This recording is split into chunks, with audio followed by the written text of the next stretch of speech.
Buns road کے چائے خانوں سے فوڈ اسٹریٹ تک کا سفر۔ محمد سعید بنس روڈ کی گلی نمبر 2 میں پیدا ہوئے اور زندگی کے 60 برس سے زائد اسی علاقے میں گزار چکے ہیں۔ وہ ایک دکان میں کام کرتے ہیں۔ ان کے بقول بنس روڈ کا علاقہ ویمن کالج سے فریسکو چوک تک ہے، جس میں چھامرائے اسٹریٹ بھی شامل ہے۔ ان کے مطابق 1962-63 تک گلی نمبر 2 میں گوشت کی عارضی دکانیں تھیں۔ بعد ازاں حکومت نے ان دکانوں کو فریئر مارکیٹ منتقل کر دیا، مگر یہ تجربہ ناکام ثابت ہوا اور یہاں دوبارہ گوشت مارکیٹ آباد ہو گئی۔ وہ بتاتے ہیں کہ جہاں آج مشہور فوڈ اسٹریٹ یعنی شارع لیاقت پر واقع ہے، پہلے وہاں 1-2 چائے خانے اور اشیاء خورد و نوش کی 1-2 دکانیں تھیں۔ اس کے علاوہ وہاں ایک دکان میں کیرم کلب تھا، سائیکل کی دکان اور ایک طبیب کا شفا خانہ تھا۔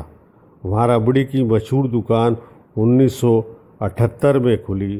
فریسکو چوک کے قریب موجود مٹھائیوں کے مشہور دکان 1956-57 میں کھلی۔ پہلے اس دکان کے باہر فٹ پاتھ پر جلیبی بنتی تھی۔ فوڈ اسٹریٹ پر موجود نہاری کی مشہور دکان 1974 میں کھلی۔ قیام پاکستان کے وقت ہجرت کر کے آنے والے یہاں آباد ہوئے۔ سندھ سیکریٹریٹ اور انکم ٹیکس بلڈنگ کے مقام پر جھونپڑیاں تھیں۔ بعد ازاں ان میں رہنے والے خاندانوں کو حکومت نے لانڈی اور کورنگی منتقل کر دیا۔ پہلے یہاں دہلی سے ہجرت کر کے آنے والے اور میمن برادری کے لوگوں کی اکثریت تھی، لیکن اب ایسا نہیں ہے، تاہم اب بھی یہاں دہلی سے تعلق رکھنے والے خاندانوں کی اکثریت آباد ہے۔ بنس روڈ کا ریڈیو ہوٹل۔ شارع لیاقت پر ایک دکان کے مالک نسیم احمد کے مطابق یہ دکان ان کے والد نے 1948 میں کھولی تھی۔ پہلے یہ پرچون کی دکان تھی۔ نسیم احمد کی پیدائش اسی علاقے کی ہے اور وہ آج بھی اس علاقے میں رہتے ہیں۔ ان کے بقول شارع لیاقت پر واقع آئس کریم کی دکان قیام پاکستان کے وقت کی ہے۔ نہاری کی مشہور دکان بھی کافی پرانی ہے، جہاں ایک فوڈ سینٹر واقع ہے۔ پہلے وہاں زچہ خانہ قائم تھا۔ اسی سڑک پر مشہور ریڈیو ہوٹل تھا۔ جب ٹیلی ویژن عام نہیں ہوا تھا تو لوگ یہاں بیٹھ کر خبریں اور دیگر پروگرام سنتے تھے۔ یہاں کبھی ایرانی کا ہوٹل بھی تھا، 2 چائے خانے، ٹائپ رائٹر کی دکانیں جو اب نہیں رہی ہیں، مٹھائی کی 2 دکانیں، لسی کی دکان اور ایک جنرل اسٹور کافی پرانا ہے۔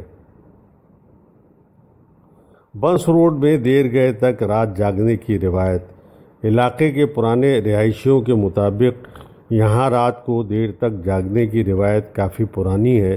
پہلے ہفتے اور اتوار کی درمیانی شب کو لوگ شارع لیاقت کی فٹ پاتھ پر دریاں بچھا کر رات دیر تک تاش اور شطرنج کھیلتے یا خوش گپیوں میں مصروف رہتے تھے۔ گلیوں میں بھی لوگ جگہ جگہ ٹولیوں کی صورت میں اس طرح مصروف نظر آتے تھے۔ پہلے کی طرح اس علاقے میں اب بھی سورج رات کو طلوع ہوتا ہے۔ شارع لیاقت پر واقع ایک بینک کی شاخ کافی پرانی ہے۔ کبھی یہاں پاک مینشن نامی عمارت پہاڑ گنج کے نام سے دکان تھی، جہاں اصلی گھی فروخت ہوتا تھا۔ پہلے اس علاقے میں دہلی والوں اور میمن برادری کے علاوہ پراچا برادری سے تعلق رکھنے والے خاندان بھی رہتے تھے، تاہم اکثریت دہلی والوں اور میمن برادری کی تھی۔ اب یہاں ملی جلی آبادی ہے۔ پہلے اس علاقے میں رہائش پذیر زیادہ تر افراد کا اپنا کاروبار تھا۔ جانوروں کی منڈی اور بنجاروں کی جھونپڑیاں۔ کبھی موجودہ سندھ سیکریٹریٹ کے مقام سے پاکستان چوک تک عید الاضحیٰ کے موقع پر جانوروں کی منڈی لگتی تھی۔ شہر بھر میں جانوروں کے لگنے والی منڈیوں کے مقابلے میں اس منڈی میں سب سے نفیس جانور فروخت کرنے کے لیے لائے جاتے تھے۔ جامع کلاتھ مارکیٹ کے قریب جہاں ان تغروں کی دکانیں ہیں، وہاں کبھی بنجاروں کی جھونپڑیاں تھیں اور قریب موجود کھوکھوں میں چائے خانے تھے اور کپڑوں کے رنگ فروخت کرنے والی دکان تھی۔ شارع لیاقت پر ایک طبیب کا شفا خانہ کافی پرانا ہے۔ گلیاں بھی گھر کی طرح۔ اس علاقے میں اب تک رہائش پذیر ماضی میں یہاں رہنے کا تجربہ رکھنے والے افراد کے مطابق یہاں رہائش کا اپنا ہی مزہ ہے۔ یہاں کی گلیاں بھی گھر کی طرح محسوس ہوتی ہیں۔ گھر سے نکل کر دفتر جا رہے ہوں یا کسی اور کام سے چلتے پھرتے بہت سے لوگوں سے الیگ سلیگ ہو جاتی ہے۔ یہاں بہت سی دکانیں محلے میں یا آس پاس رہنے والوں کی ہیں۔ وہ کاروبار بھی کرتے ہیں اور میل ملاقات بھی جاری رہتی ہے۔ یہاں 1 تا 5 کمروں کے فلیٹس ہیں۔ یہاں کی پرانی عمارتیں دیکھنے سے اندازہ ہوتا ہے کہ انہیں تعمیر کرنے والے متوسط اور متمول طبقے سے تعلق رکھتے تھے۔ یہاں سبزی گلی میں واقع شکور کیرم کلب بہت پرانا ہے۔ پہلے شہر میں کیرم کلب خال تھے، لہٰذا دور دور سے لوگ یہاں کیرم کھیلنے آتے تھے۔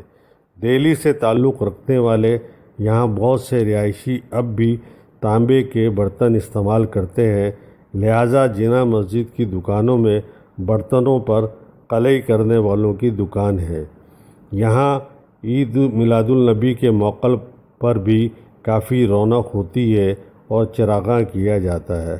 اس علاقے میں آج بھی بیشتی کا کام میں مصروف نظر آتے ہیں اور مختلف مقام پر 2-3 ہینڈ پمپ نصب ہیں جہاں سے وہ پانی بھر کر گھروں میں ڈالتے ہیں۔ یہاں پتھروں سے بنی ایک خوبصورت عمارت شفقت بانوس کو Sindh culture heritage protection act کے تحت ثقافتی ورثہ قرار دیا گیا ہے۔ جناح مسجد 1948 سے ہے اور مولانا شاہ احمد نورانی نے اس کے ابتدائی دور سے یہاں تراویح پڑھانا شروع کی اور 50 برس سے زائد عرصے تک یہ خدمت انجام دی۔